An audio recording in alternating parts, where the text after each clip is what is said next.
Well, hey everybody, welcome back to Inside College Soccer. We're back, settled down after the convention. So you'll be hearing this probably after our 6 or 7 podcasts we did at the convention. But today we've got a couple special guests. Chris, I hate to call you a guest, but we don't have you on very often. So we've got Chris Cousins in England, our SRUSA founder.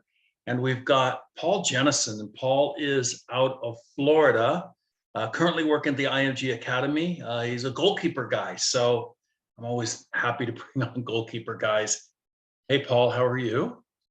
I'm doing well, Don. Thanks very much for having us on. And I didn't realize that Chris was not often on the podcast, so this is a treat for myself as well to be on, be a special guest with him for your talk here.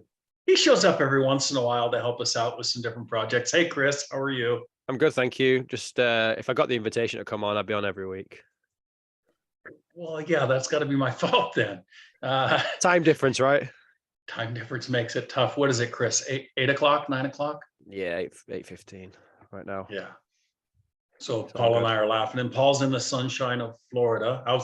How's everything going there, Paul? You guys out of the hurricanes and all that stuff? Yes, very fortunate that locally where we are, that wasn't too much of a direct hit. Unfortunately, some of the state did get quite badly, but we were very fortunate that it didn't. But we hopefully seem to be moving forward from that. Everything's been great down here on our end. South Florida, definitely a great place to be right now. Great weather and a lot of soccer going on around here. So enjoying the sunshine, no doubt about it. So, Paul, how did the journey begin? How did an Englishman come over to the United States and then end up staying and working and coaching in college? Let's just kind of start at the beginning a little bit. Oh, brilliant. Thank you. I had a bit of a non-conventional journey in terms of a lot of the coaches over here. It's actually 20 years ago this August that I first came over without wanting to date myself. And Chris, that probably puts us very close to each other. But I went to school up in Peterlee, which is south of Durham and north of where I was in Middlesbrough back in England. The idea was they specialized on getting athletes out here on opportunities to play. Came over in 2001 to play the original Mike Rose Classic in Memphis, Tennessee. And really that kind of to set the process in motion. 2 years later, I found myself at a junior college in Champaign, Illinois, which is where it all began at Parkland College. Had a fantastic 2 years there. My sophomore year was probably my best when I met a certain roommate who was, without doubt, a Rolls Royce of a centre half back in the day. The John Stones before Alex Moody. John Stones. That's right, Alex Moody. Not me. Yeah, just a backstory. Me and Paul went to college together. There we go. Yep. See, there's the connection. But had a great 2 years at Parkland College, met some phenomenal teammates, got to really enjoy the American experience. And from there, after 2 great seasons on the pitch and graduating with an associate's, I ended up at the Division I school that was down the road, so to speak, Eastern Illinois.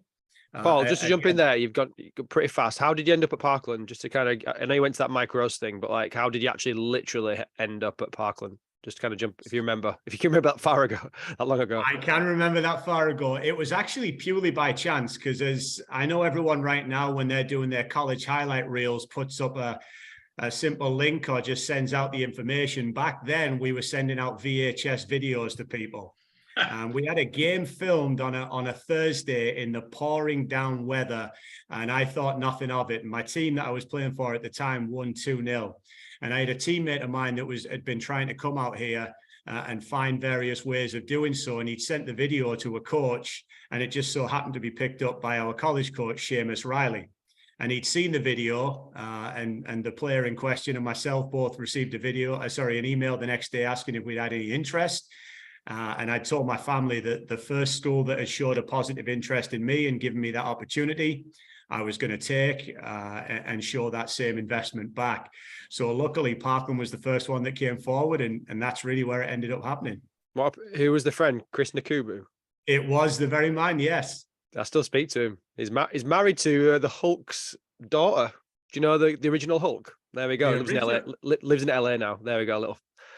Do you remember? I can't remember his name, but yeah. Lou Ferrigno. That's the one, yeah. Right. That's the one. Yeah, he's got 2 kids with her, and yeah, their granddad's the Hulk.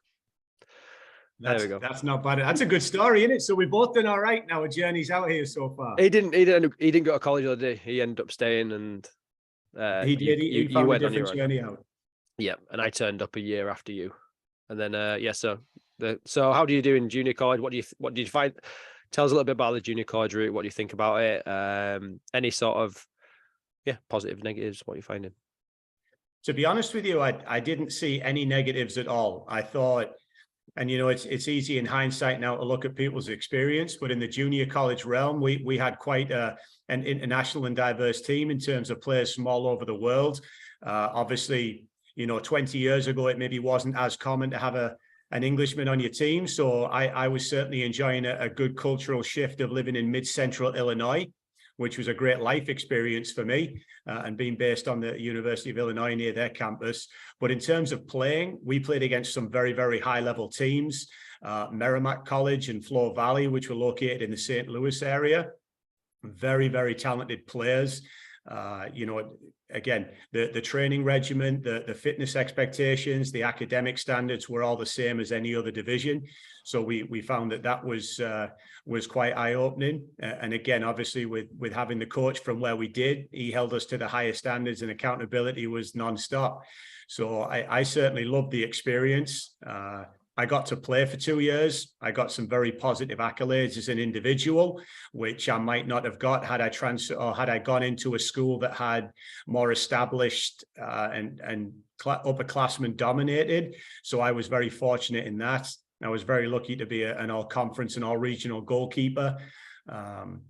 And because of that, like I said, it kind of set me up nicely moving on to that next level. I had 2 years under my belt. So even though my junior, senior years maybe didn't end up exactly like I wanted on the pitch, I was certainly in a far more positive position maturity-wise to handle any situation thrown at me, and had a bit more resilience than maybe I would have had I gone in there as a young player right out of high school.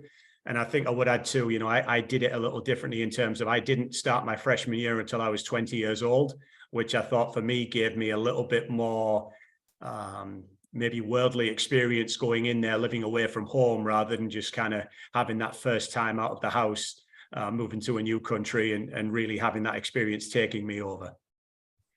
There we go. Paul, we hear all the time from parents, mostly American parents, that it's so not fair that a 20-year-old comes in from England and then an 18-year-old from the United States has to compete against them, and they don't stand a chance. It's not fair.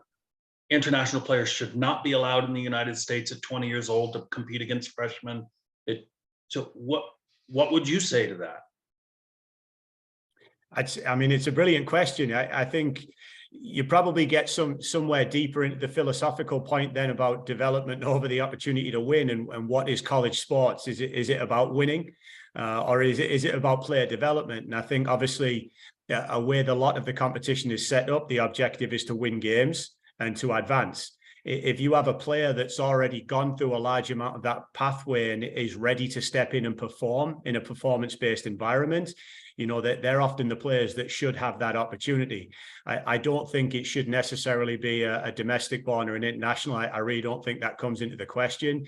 I think it should be about players that can successfully navigate the academic and the athletic situations they're in, and find a way to execute all those at the highest level. And again, I think the argument could be the same going the other way. If somebody from the United States was ready to go into an English academy and perform, I think they should have that opportunity also. I would see no reason why that would be a concern. I like that. And my answer is always very similar. So my own son went over to England for 2 years straight out of high school. So he came in as a 20-year-old freshman. And I tell American parents, your kids can do this too. There's academies all over the world. There's different gap year setups all over the United States and Europe, and their kids can do it too. But the parents and the kids are choosing to go to college straight away at 18 and not experience gap years and exploring football in other countries. So the fact that American parents and kids make that their choice and then get upset that somebody else took advantage of the rules that are already set up to allow for that gap year, I don't think it's right. And then as a former college coach, and you too, former college coach, when somebody says you have to win or you get fired, Then to say, but you're not allowed to choose the players that you want to choose within the rules. It's not fair to coaches either. So you went on from Parkland, and where did you end up next, you said? I ended up at Eastern Illinois University, which is about 35-40 minutes away in Charleston, Illinois. A smaller Division I school in terms of population and attendance, about 8,000-9,000, I think, at the time, but competed in a very good conference. We were in the OVC back then. Sorry, the MVC. I apologize. Our women's program was in the OVC, and we had some great games against the likes of Creighton, which were producing top players going in the MLS draft. So we were getting to compete on a regular basis against some of the highest quality in the nation. Again, having that chance to go and play in maybe a bit more of a smaller school where you were more well known and not necessarily kind of swallowed up by attendance and having fast pace around you, I think was probably something I found myself, especially academically, very much enjoying. Everyone's, of course, got their own process, but I thought that the team we had was very tight knit, a good background of individuals. And again, I had some good competition in the goalkeeping realm, especially going up against one or two guys who I probably wouldn't have had the chance to anywhere else in the world, but certainly pushed me to find out my best position and my best attributes towards that. Paul, remind me who the other goalkeepers were. So I competed at the time when I was there, my junior year in them, I got to compete against two other guys. It was Mark Hansen and Nick Alexander. And I remember them very, very well. We were quite an eclectic group, and we had very, very different skill sets. And I think it was very, very interesting to what we all brought, culturally, because of my background. I was a bit more of an organizer. And I thought there was a bit more of the direct approach when it came to the vocal piece. And of course, as Chris will tell you, Don, growing up, you have to be able to ping a ball. So that's something I thought I had in a bit of a skill set where I was able to distribute around the pitch, maybe before it was popular, or long ball, as we would like to call it. Whereas I probably was let down a little bit on a couple of things where the other two flourished. I'll never forget, Mark was phenomenal in the air. Best box manager I've ever seen at the collegiate level. And Nick was the most agile and explosive goalkeeper I'd ever worked with. So in terms of a core of goalkeepers, we complemented each other well, but ultimately it was always down to the head coach and the manager, so to speak, to pick what was necessary. Sometimes my number was called, sometimes it wasn't. But at least going in there, I was 21, 22 years old. So like I said earlier, I was a little bit more ready to navigate that hardship of maybe not being in the team, and also not letting my lack of playing time be a negative influence on those around me. Yeah, I remember that. How did that experience affect you? So you ended up coaching, right, in college? Yes, that was after the fact. Once I graduated from Eastern, I ended up, my degree was in physical education and health teaching certification. So I think like most of us that get done with the college game, we always think we can explore the professional route. I probably wasn't on that track, hand on heart. My habits weren't aligned with the goal. So therefore, I wasn't in a position to do that. I ended up with a teaching offer in the west suburbs of Chicago, which in hindsight was the best thing that ever happened to me. I ended up as a PE teacher and a head boys varsity coach at 25 years old. Later that year, I ended up as the girls' head varsity coach. So at 26, I was getting repetitions on the pitch. I was managing people, managing a staff, building relationships, failing far more than I was being successful. But I wasn't putting down cones, and I wasn't making opinions without anything to back it up. And looking back now, by the time I was 30, I'd lost far more games than most people ever get the chance to compete in. And it really was just setting me up for a brighter future. And I think it also, I was far more well prepared to talk to some of my athletes at the time about the highs and lows of the college game, the ability of what it means to get in the team and keep your place there, and also give them an honest answer about what they can do to earn the time that they're looking for. Yeah, and that was kind of where I wanted to go with the question, because I love it that you were a success at Parkland. Things went exactly like you would hope they would go. And then you end up at your next school and things don't go anything like you would hope they will go. How did you think that affected your development as a coach and how you interacted with your players that maybe were in that similar situation, right? What advice were you giving them, or would you give to kids that go in and don't get the opportunity to prove themselves? Maybe you're just part of the team, right? But don't get that playing time that they want. Because we see this a lot, right? We see this a lot with players in the United States. They go in for one semester, they don't get to start a play, they go, I want to transfer. They're just starting to look, they're just looking for the places they can play. And that tends to be the current trend, right? It's much easier to transfer now than it was when you were Absolutely. were you a player. So what advice do you give to your players? What do you tell them? What would you tell them because of your experience? Well, I think the overlying piece, and it's another brilliant question, the overlying piece for me, and I guess looking back then, and it's easy saying now as a coach, but, you know, my value wasn't based off my playing time. To use that term from back home, a bit more of a senior pro, even though I wasn't a senior per se. I was one of the elder players on the roster.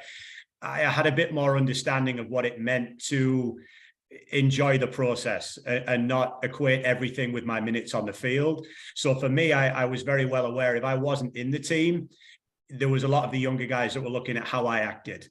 You know, was I still showing up every day to train with a certain mentality and trying to earn it back, or was I going to sit on the sidelines and complaining? So I was very conscious of that.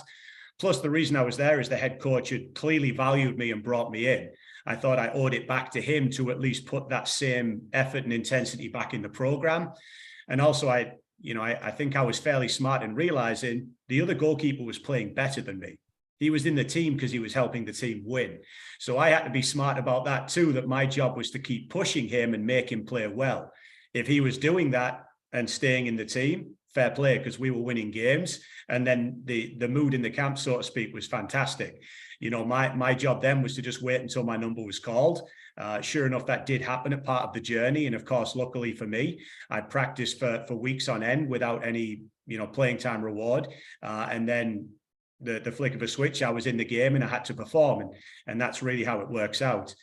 And I guess to answer the other part of your question, I think from a goalkeeping perspective too, when you're talking to, sometimes the most difficult positions to manage are the number 2 and 3 goalkeeper, because it's just a completely different psyche and what is necessary to be successful. Your number 1's obviously getting a lot of the prestige and the accolades, whereas your number 2, you've got to constantly keep on edge and performing, whereas at the same time, never let them lose focus of the fact that their number 1 job is to support the guy in goal or the girl in goal. And then on the flip side too, that number 3 goalkeeper, I think it's the most difficult position in football, because you've got to be the most positive, upbeat, and supporting teammate, knowing that you probably will get very little reward from it. So for me, just being able to manage goalkeepers moving forward, from my experience, it was invaluable, because I'd had real life application. And hopefully that's something I'm still continuing to offer now when I talk to the goalkeepers in the youth game about those same criteria. You just to jump in there, Don. Sorry, you touched upon like your habits didn't align with like maybe turning pro or whatever. Don, am I right in saying you're doing a podcast with Erica about like you can give us 110%, but might not be enough, and you've got to kind of be happy with that? Yeah, that's actually, we're recording this on her podcast on Friday. Oh, there we go. Andre and I will be on. Yeah, see, I knew I heard that, and obviously Paul put that in, and I was interested to know like one. Because I hear all the time, and we see all the time, people like are just desperate to turn professional. The odds are against you, right? And that's fine. That's anywhere in the world, but some people can't handle that. Like what? If you don't mind me asking, Paul, what sort of I'm not saying specific habits. If you want to name them, that's fine. But what made you realize that you probably haven't got the next? You can't go to the next level playing wise, and what brought peace with that? I guess if you can answer that, I don't know. 100%. I think for a lot of collegiate athletes, being 18 to 22 and living away from home, the call of social life and trying to be involved with the group and trying to balance everything that goes with a college experience. My nutrition wasn't the best. I loved the weight room, but my recovery after it wasn't particularly positive. My sleep was limited. Again, my prehab and what I did on game day was very, very necessary and needed, and I love that. But at the same time, I don't think I lived the life off the pitch as much as I did on it. I think that's very easy to say now, because ironically, 20 years after the fact, I take care of myself like I should back in college. But at the same time, I think, you know, I also realized as I was going through the experience that the academic piece for me was something I began to love. And when I first came to the States, it wasn't a priority. So that also shifted in my life, that realizing I wanted to be a teacher, and especially in physical education, that took a lot more of my time and energy. And because of that, you know, again, I had talent. I was good at moments, but unfortunately that wasn't enough, because the one or two people I were competing against they were just as good as me, and they maybe did one or two things in their power that I hadn't. So I think it's the off-field living of your life, you know, your recovery, your nutrition, your sports performance, all these things that really allocate the majority of your time to help you be successful. And like I said, I think sometimes people are naturally gifted and can make it work. Sometimes people like myself who are good, you know, that's as far as you're going to go without going the extra mile. And I probably listened too much to what other people were doing off the pitch and didn't focus on myself. That would be my honest reflection. It's crazy looking back in it. Like, obviously we lived together for a certain amount of time as well. And I always look back and I don't have any regrets, but, and not to take over your podcast, sorry, Paul. But like, it's like you think, oh, we didn't take it serious, did we? Like luckily you kind of broke through. I missed opportunities after Parkland. I had various opportunities, but missed out on them and stuff. And part of that reason was because not taking the off pitch stuff serious. And yeah, we can only like look back and like have regrets, but it's kind of like sharing that now with people, saying like, look, if you're going to go into this, like, take it serious on and off the pitch. And it's easy saying that, and you can get caught up in it, can't you? Do you know, if you're an English lad in America and you've landed for the first time living away from home, it's hard in it, but it's also, you get caught up in it, and it's just one of them things.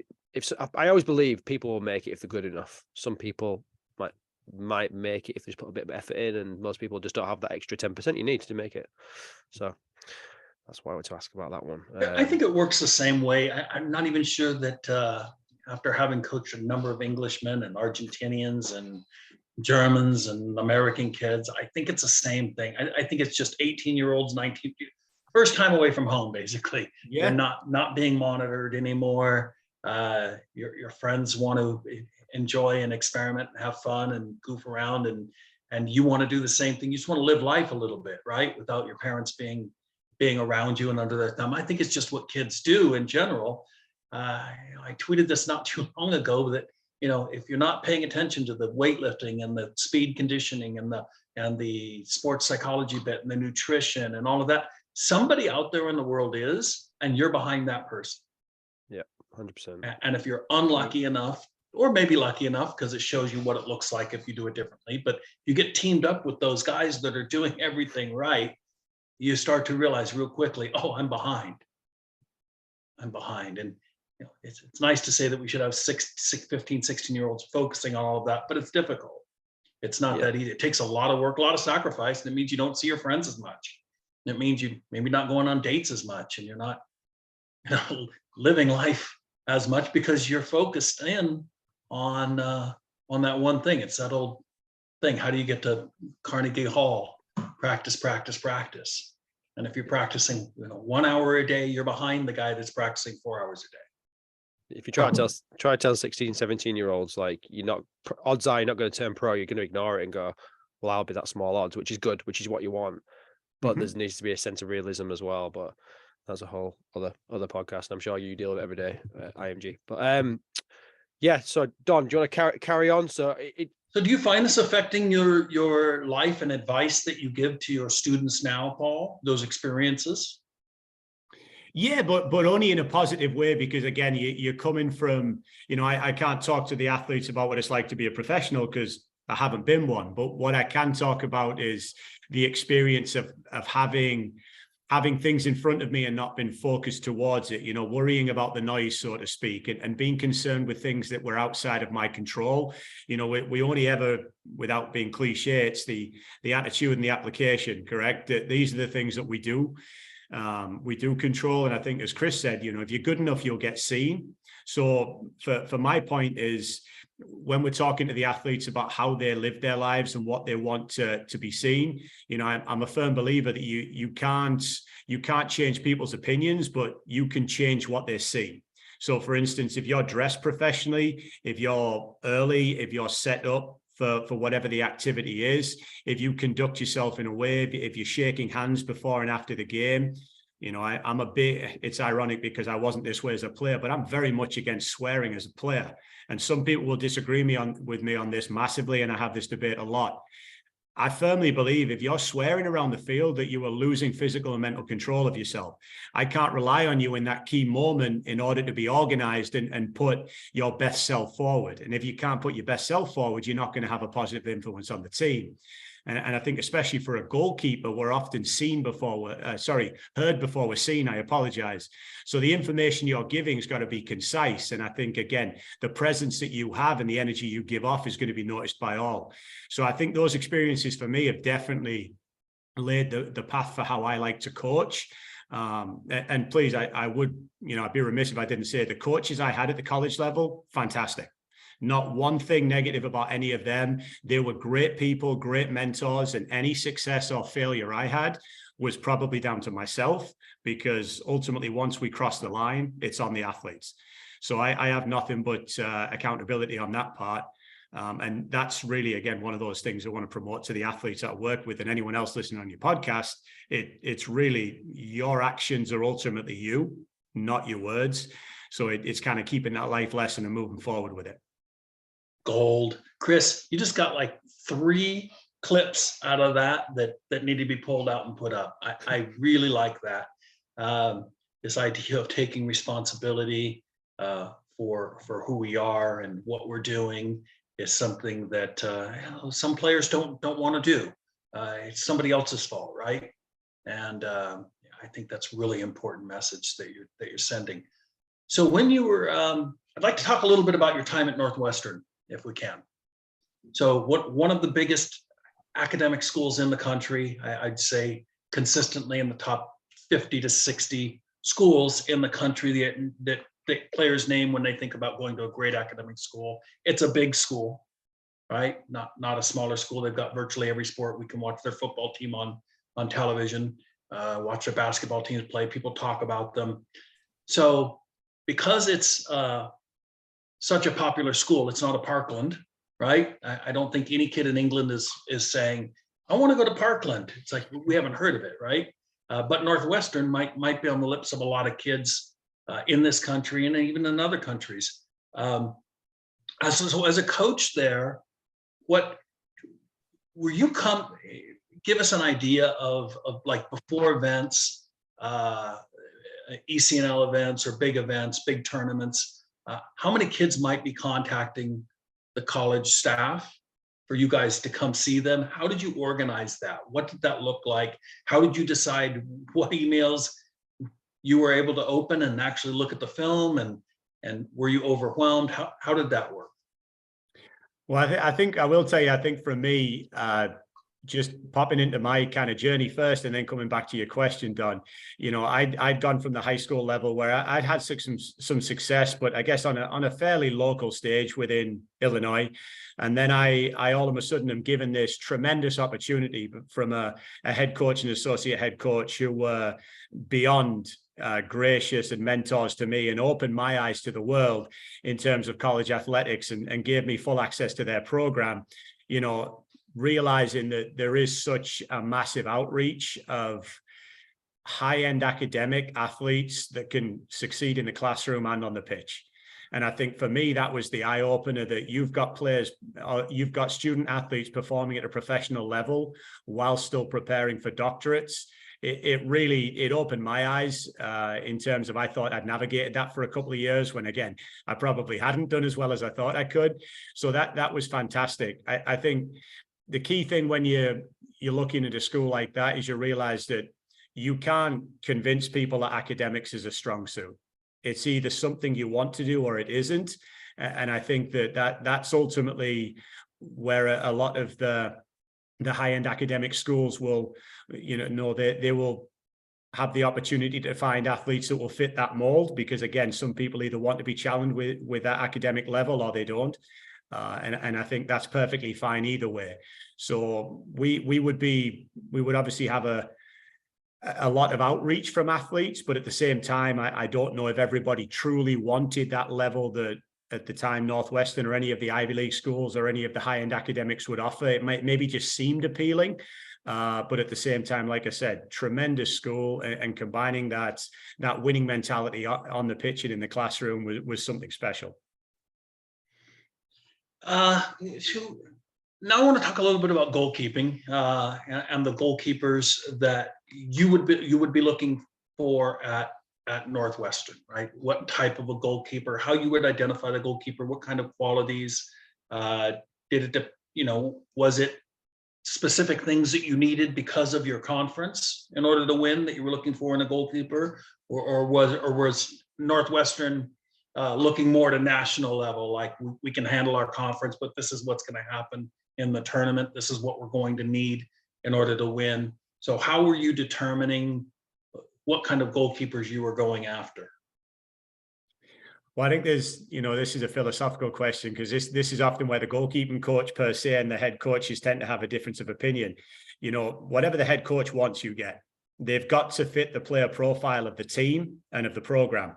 And they might be the best goalkeeper in the world, but if they don't have the attributes within that player profile to execute what the head coach needs, whether that's distribution. I know that the buzzwords now are building from the back. And just because a couple of years ago, a certain manager decided that all goalkeepers had to play from the back, we seem to now think that the whole goalkeeping position has changed.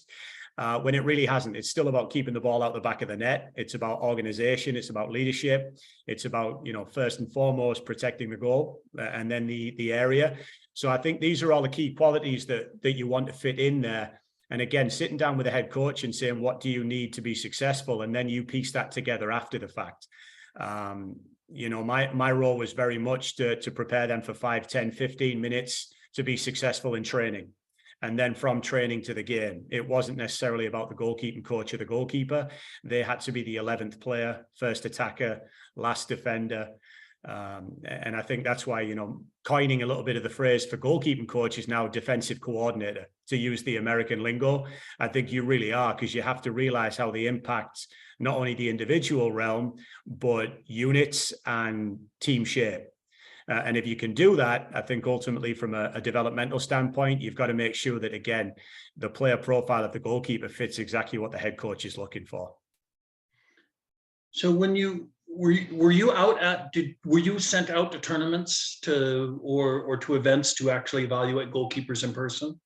Yeah, goalkeepers, field players, whatever it would be, all a fully inclusive staff of the recruiting process. Yes. So when you were looking at goalkeepers, you and I both know that when we are going out to a match to see a goalkeeper, we may not get to see them do all of the things that we need to see them do to know if they're going to fit into our style of goalkeeper that we want, right? They may not have a lot of action, or maybe they don't get any crosses on the day, or maybe there's not a lot of back passes on the day. How did you solve that? How did you solve that problem when trying to evaluate goalkeepers? It's a great question. There was two things I always look for, and this would always, and it's still something I would advise my goalkeepers on to this day. Pre-game warm-up. For me, I know everything I need to know about you and how you warm up prior to the game. If when nobody's watching, you are casual, you're not engaged with your teammates, the equipment's all over the place, you're taking your time to put your gloves on, you don't seem focused in the activity, that tells me that when the pressure's on the line, you won't be performing. So the pre-game warm-up, the cleanliness of your actions, the ability to work with the goalkeeping coach, the other goalkeeper, whoever it is, that's first and foremost of importance. Second of all, if you were not seeing much of the action, if you were not connected with the play in your start position or your ready position, and you were not vocal, then again, that tells me that you're not necessarily as confident in your own ability to help the team be preventative and stop issues within transition. So that then tells me that maybe the soccer IQ and game knowledge has still got room for improvement. And I think then obviously everyone's a good shot stopper. It's like being a good centre forward. I would hope you're scoring goals. It's running on the outside, running as an 8. It's just a prerequisite of the game. The other areas can be coached, but I think that the planning and the preparation and the engagement, they're things that are very often you either have or you don't. And it takes a certain willingness of the goalkeepers to really push their presence onto the environment and be a positive influence. Yeah, I felt the same way, Paul. Anytime I was evaluating goalkeeper, I would get there early enough to watch them actually arrive to the field with their team, and I would start studying them. Just like you were talking about, I'd study them as they're getting ready, how they interact, what they're saying, how serious they're taking the match, then watch the warm-ups. Unfortunately, in warm-ups, at least here in the United States, a lot of times it's some guy tossing balls, tossing a couple low ones, and then they just throw the kids into 4 corners, or some drill where they're just pounding the kids, and Right. the goalkeeper's getting pounded with a shot every 12 seconds, and not ready for half of them, not set for half of them, can't really get into position before the next one's coming in.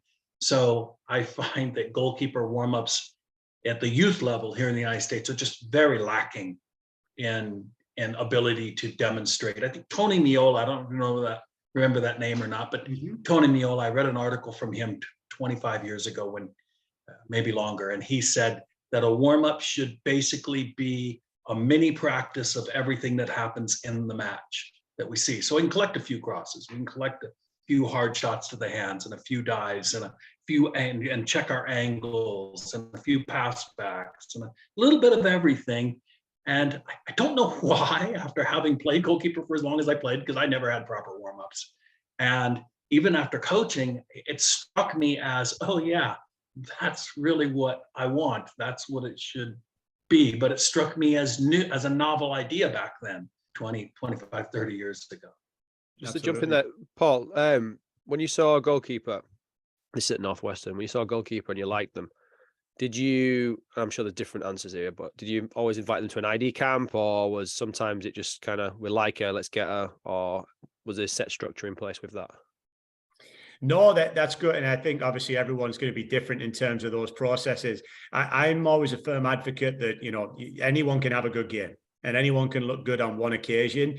I was a big proponent of wanting to see someone fail or have a situation in the game where they weren't successful, because it was then the secondary piece was how are they going to respond, and how are we going to be able to see their attitude and their action to that issue. I don't want to say resilience, because again, it's a game, but at the same time, I want to see how they respond positively. So I would say that normally and again, the process obviously since I was in the collegiate game a couple of years ago has now changed drastically. So in terms of contact and early recruiting, it's a lot different. But I would certainly want to make sure that if you can get them to see campus and you can build a relationship and find out if they're a person that would fit your environment.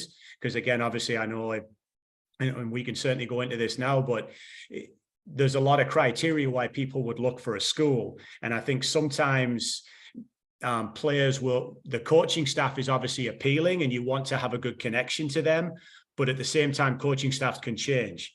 And the school itself that you're at, that has to be a place where you would be very confident in just being an athlete, just being an academic student as well as being an athlete. And I think you genuinely want to have to embrace that regardless of the coaching staff. And again, because of that could be geography, size of school, cost, academic standing, whatever it would be. But I think I would always try and extend the process a little bit, not make snap judgments, because again, we're talking about younger athletes here, and there can be highs and lows within the game. So we want to try and give them as fair an opportunity to be successful as possible.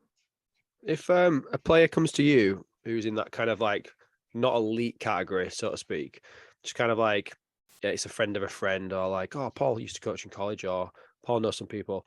Like, right, Paul, where do we start? I'm not asking you to like create like a whole process here, but like, what's your kind of quick few minute like advice for people? Like, where would you start, and what's the process you think for a girl or a guy? Looking for the right college, sorry. I mean, Yeah, no, totally. Some of the things I just mentioned there, I think that there's certain things that come into it that might be non-starters for you. So before you obviously want to have a reach school or the dream schools. You want to have that list of what your goals that will stretch your ability and stretch your dream to the highest level. And then you start to factor in all those things, such as the cost of attendance, such as, the academic standing, like I said, geography. Do you want to be far away from home? Do you want to live closer? Have you seen the other goalkeepers you're competing against? Do you have any idea of what the level is that you want to play? Do you have any idea of the level of competition? Do you want to travel every weekend? Do you want a Division 3 where they're only playing for 3 months and they don't have a spring semester? So they're all questions that I would encourage to think about. But, ultimately, whenever it comes to the recruiting process, my simple advice is this: go where you feel valued. And that could be at a junior college like I did, where I felt like I was the best goalkeeper in the world, and I hope I paid that back. Or at the same time, know that there's a plan for you. And I think now, unfortunately, with the transfer portal like it is, and obviously still having some adjustments to what happened a couple of years ago with the pandemic, schools are trying to figure things out. And I think sometimes maybe that it's a bit more difficult to give you a plan over the next 2 to 3 years as an individual. So I think that my advice is always, speak to the coach, build a relationship, find an honest answer, and go somewhere where you feel as though you're going to be the best version of yourself. And they're going to be able to help you get there, most importantly. Would you suggest ID camps? Would just pure email? Yeah, I mean, Northwestern obviously used ID camps, but did you use them for recruitment or money? I'm not trying to lead you down a path here, by the way. No, totally. I'm interested. My thing was this: any ID camp I've ever done, I've coached. I would always, I think they're valid questions to ask. Is the head coach going to be there? Is the goalkeeping coach going to be leading the goalkeeping element? I think that's massive for you as a goalkeeper going into any ID camp. You want to know that the eyes on you are the ones that whoever's evaluating you is the one that is going to ultimately be taking care of you. So I think that's a very, very fair question to ask. I think it's brilliant to know is within the recruiting realm, of course, and the rules for NCAA, is the email somewhat personalized, or is it just a genuine blast email? If you're using the camp as a chance to get in front of coaches and build confidence and kind of get that equity in yourself, absolutely fantastic. But if it's a school that means a lot to you, I also recommend that you're ready to play when you get there. So, maybe pick the time that you feel as though you've got a skill set which is going to showcase you well. And I think that's often helpful. Don't go in as too young and too untested within the game, and then their first impression is not what you truly want to have across. So I think timing is everything within the game. And again, I also would encourage, don't just rush on a random weekend where you're going to be missing team activities. Make sure you plan it where you're not disrupting everything about your life just on a chance. Because ultimately, like you said earlier, if you're doing well on the national stage, people will know who you are. So you've just got to stick the course then and trust the process that you're doing the right things. So do you think you got to play at these, as Don calls them, alphabet soup leagues? Do you have to be a good player? Or, I mean, I'm guessing Northwestern went to the major showcases / events. Any snippet of information you'd give some advice there? Like, would you say to people play at this sort of level or not? Or what would you think? No, I think, sorry, you said something on the screen. I think if you're on the national showcase, people are going to see you. If you're a good goalkeeper, people are going to know who you are. And the way that the US is set up now with national, regional, league play, there's always top clubs in your area that if you're doing well will be interested in you to get you back on that national platform. So I think that the top schools that are doing it right would not just pigeonhole themselves to an MLS Next or an E64 or a Girls Academy or an ECNL. They would have sufficient networks of players and coaching relationships where they're getting information about those gems, so to speak. Again, past experience tells me that sometimes those players, they're performing to the highest of their abilities and they just need to be put in the right environment to be successful. So I know that's a bit of a generic answer, but ultimately my advice is if you are playing in the top leagues and the national showcases, you're always in the views of everyone else. But at the same time, the shop window, so to speak. But I also think if you are a top player and you're playing in a lesser league, you're going to stand out. And as a goalkeeper, why would you want to be on the best team in the nation? I'd want to be in a team where I'm getting worked 80 minutes out of the 90 and I'm getting to showcase my skill set constantly. And if you're losing 4 or 5-0 and people are talking about how well you've played, you know, that there's some merit to that rather than winning 1-0 and you didn't touch the ball. Before you went to a showcase / tournament, and let's say it's the night before it starts, and someone got all the goalkeepers together. Don probably knows where I'm going with this one, by the way. But got all the goalkeepers together, and it was just a goalkeeper specific thing. Would you like that? And then it gives you a chance to look at. I'm pitching our thing we're doing here, by the way, just to get some feedback on. But like, look at the goalkeepers the night before a showcase or a tournament for the weekend, so you can kind of get a close look at the goalkeepers, and you can go watch them properly in game scenarios. Would you like that?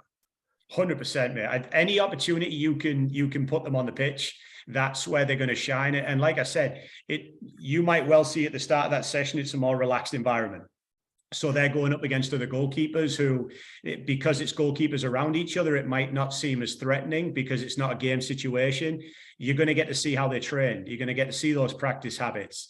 You know, I think also on the flip side, because of the way that the psychological component of the game is, some players with performance issues are fantastic trainers, but they don't transition that into games, and vice versa. Some goalkeepers struggle in training and they can't focus, but it comes to a game, and gamers is obviously what they're called.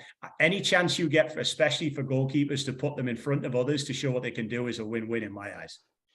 Thank you. I'll snip that and use it in our promotion. Yeah. Check us in the mail, Paul. No, Brilliant. Yeah, because as we've said already, that the problem is being able to see the goalkeepers in multiple environments to know if they're going to fit inside your environment as a college coach, right? Okay, Paul, because you were on the women's side at Northwestern, right? Yep.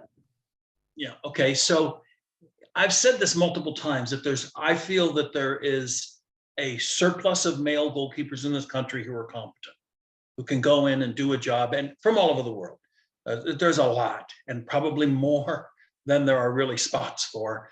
But on the female side, there's a shortage of goalkeepers that are competent, that can go in and do a good job. Whether it's fitness issues that we see, or whether it's that bit of assertiveness that we may not be seeing, or whether it's athleticism that we may not be seeing, that there's a shortage of truly qualified, can play at the best levels, or really contribute to the women's game, of female goalkeepers. A shortage. Is that your experience, or what would you say to that? I think in both realms of the game, there are incredibly talented goalkeepers. I think, Don, it comes down to this from the goalkeeping perspective. I don't think there's as good enough differentiating of training based off the needs of your goalkeepers. I think that we often put goalkeepers into a box and say, all of you should be able to do X, Y, and Z. And I think that the reality is, within the game, you've got people that have different skill sets, that if you are comfortable and confident enough as yourself as a coach, you should be able to take that and drive them forward. For instance, some goalkeepers, they're not going to have a vertical presence, so they're not going to be able to get above the crossbar. So, if they are quick and mobile and aggressive, do you teach them to protect space in front of themselves and defend behind a back line, knowing that, yes, they may give up a goal behind them, but that is few and far between, whereas penetrating passes are probably more likely. And on the flip side, you might have a goalkeeper that's maybe not as confident playing with their feet, but they manage the box aerially fantastically well. So you put an emphasis on that. And I think that's why we go back to those player profiles and what the coach needs. That I think there's more than adequate goalkeepers out there at both the men's and women's game. I think, just trying to differentiate the ideal of what you're trying to get out of them. And as a coach, giving them a specific plan of how you can help them get there. Because again, if you've got 3 to 4 to 5 goalkeepers, the chances of all of them fitting the same mold are very, very unlikely. So you've got to be able to clearly show that just because you see me working with X goalkeeper on this, doesn't mean it's in your best attributes or your best your best needs and wants to be able to do the same thing. You've got a skill set in a different area, which is your strength. And I think that my final piece, obviously, that goes without saying, we spend too much time working on weaknesses, whereas that's only going to raise your game 5 to 10%. If we focus on the strength of a goalkeeper, that can often make them then perform at a higher level, knowing that that's the area of the game they can fully put an influence on the environment with. I find there's a lot of goalkeeper trainers in this country, but not a lot of coaches. So in other words, we can bring out all the gear and we can just set up all the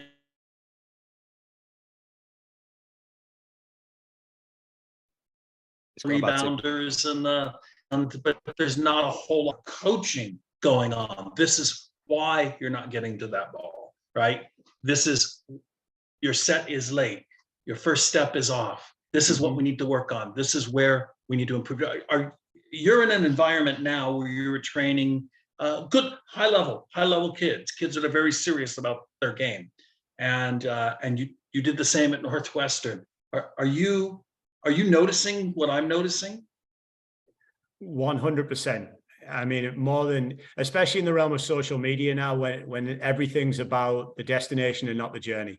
I think it's very easy to click on YouTube, Twitter, and again, Chris will tell you, I'm not exactly the most social media savvy person in the world, so that's probably why I'm fortunate I don't see all this. But you're a stalker. Yeah, it's lurker behind the bush. That's what you do. I don't even know what the clicking on Instagram means, but apparently social media is relevant in the soccer realm, and I think it's very easy now for everyone to get a highlight reel. It's very easy for people to make the big saves. It's very easy to do the things that are in vogue and look, they look as though they're putting your best skill set forward. I think that comes down to two ways. One, it's because it's easy to do and kids have fun, and coaches want to think that fun correlates with progression. Of course it does, but at the same time, there's got to be substance to it. And two, I think genuinely in the goalkeeping realm now, there's a lot of good trainers that haven't had various experiences outside of the goalkeeping position. And an area I'm very, very adamant about is that all goalkeeping coaches, if you want to continue to extend your career and go to higher levels, should have head coaching and first assistant experience. You need to know how the goalkeeping position, like I said earlier, affects all of the different areas of the pitch. And I think that then gives you that aspect of, the areas I like to promote is, rather than talking about the 5 realms of the physical, mental, technical, tactical, and psychological, we like to work on cues, actions, and responses. Everything in the game happens based off a cue. For every cue, there is an action, and you respond to that action. If you do that, it's always a feedback loop. And again, it comes down to 3 things also. In any decision you have in goalkeeping, can always come back to these 3 things: distance from goal, pressure on the ball, weight of the pass. Any decision you make in goalkeeping, and I'm still waiting for someone to challenge me on this, but it can always be looped back to those 3 things. And if you're designing a session from the game down to the individual piece, if you can keep those things in mind, there's always a justification to the goalkeeper of why you're doing what you're doing. You're not going to get an argument from me on that. I couldn't have said it any better.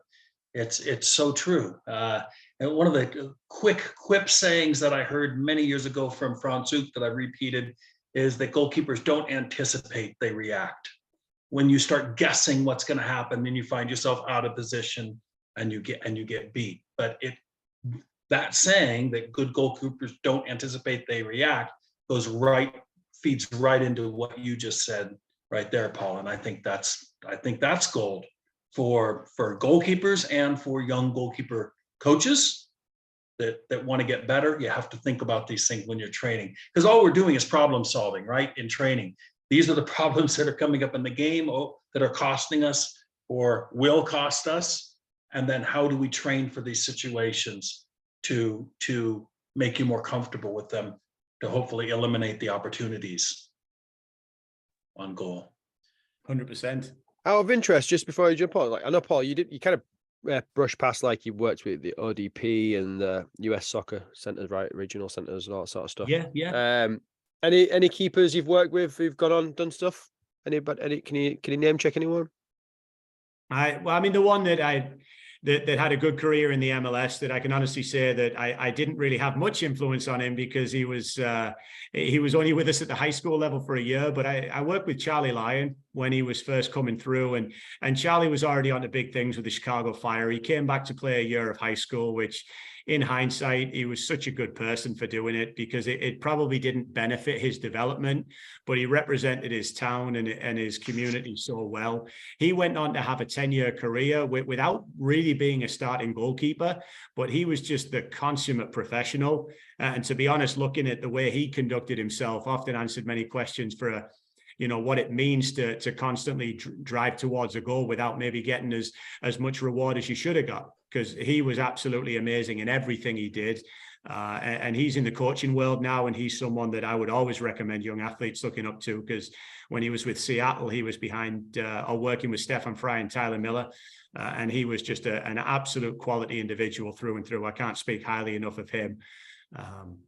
And again, as you said, Chris, working in the ODP level, the Midwest region level, the US training centers, it's incredibly lucky. But I think on my end, it's all about relationship building. And there's one thing I realize more as I go in the game, that the knowledge base is great, but how you treat people and how you hopefully find a way of inspiring your love of the game to others, that's probably what's going to take you further than anything else. I didn't realize he went to Marquette, actually. Yep. I was with the had coach. a fantastic career there. I was with the coaches last week. We were talking about other keepers, never even mentioned him, actually. Yeah, no, I just wondered. I didn't realize he was 30 years old now. Jesus. God, time. Stefan Fry thrown in there. So the connection, I love how the soccer world is not 6 degrees of separation. It's 1 or 2. And so Stefan Fry is the same age as my son and moved to Northern California. And I got to coach him at the state level ODP at his very beginnings. And we could tell immediately, the whole state could tell this kid was going somewhere. This kid was different than everybody else, including my own son, to my own son's dismay, that he finally got his chance at the state level and turned to me, to my son's credit, said, yeah, he's really good. He's really good. Yeah.